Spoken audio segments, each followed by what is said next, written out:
This is me in 2025. This is also me in 2025. And this is also me in 2025. I've definitely got into some crazy shape in the last 12 months, but I hope to beat this and aspire to get even fitter, even stronger, even bigger, etc. I also aspire to fight a lot more in 2026 because I've been injured for all of 2025. Here is my plan to get there, and this is the same tips that you can use to get fitter, to get stronger, and to improve your physical health overall in life. Now, the first thing is training. I'm training 6 times a week. This doesn't mean you have to. You could probably do 3, 4, 5, or even 7. I'm also training once a day, and I aspire to try and train twice a day in the future, in the near future. Stay tuned. Okay? The reason I'm training so much is because by getting the reps in, I'm adapting my body for more difficulty. I'm getting it ready to do more and more and more.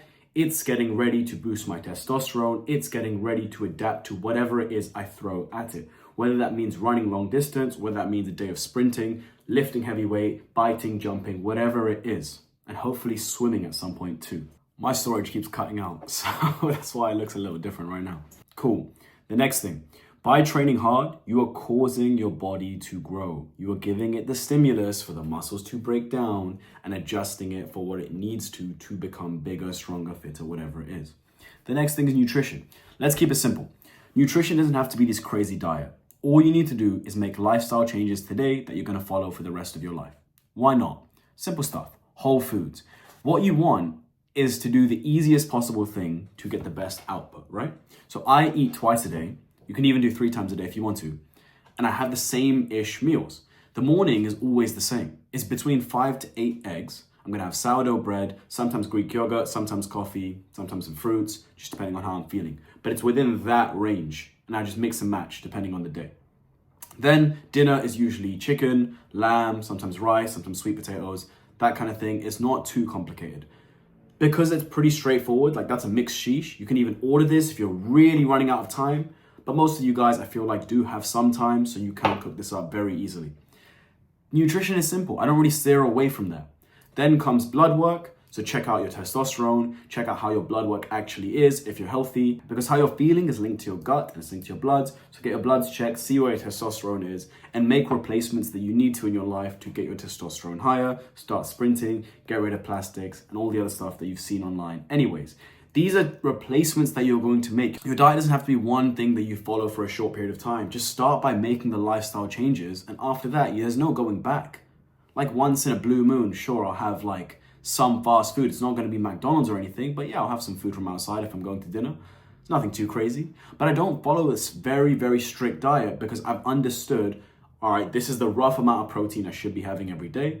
And then I tailor my carbs according to my energy level and also my output that day, depending on how many times I'm training, if I'm training, etc. That's it. Nutrition covered, training covered. Sleep. Sleep is the absolute foundation of everything. If you aren't sleeping properly, you aren't recovering from even a normal day. Forget a gym day, just a normal day.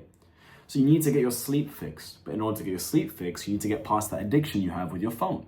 Now, I've made so many videos on that, so go check out the rest of my account for that stuff. But you need to get past these things. You gotta train right, you gotta eat right, and then you gotta sleep right. It's not too complicated. Now, again, with the blood work, just gonna go back to it. You can start supplementing a couple of things. If you're living in the UK, very, very likely, if not 100% chance, your vitamin D is already low. That's something that you're gonna have to start boosting up. There isn't much sunlight here, so that's why I would say getting a supplement is the ideal, or leaving the UK, which is also an ideal, right?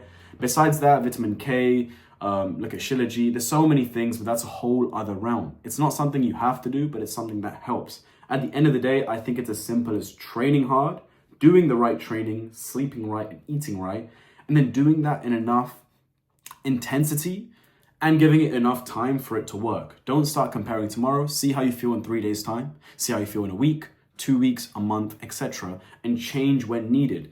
Stuff will plateau, and then that's when you start to change eventually. But let the plateau also set in place for a little bit. Not, oh, I plateaued today and tomorrow. Let it stay there. Let's see if it's truly a plateau or if it's just a temporary measure. Okay, that's it. It doesn't need to be complicated. Start doing this for a month and then I'll make another video and we tweak what we need to going forward. It's very simple. That's me, over and out.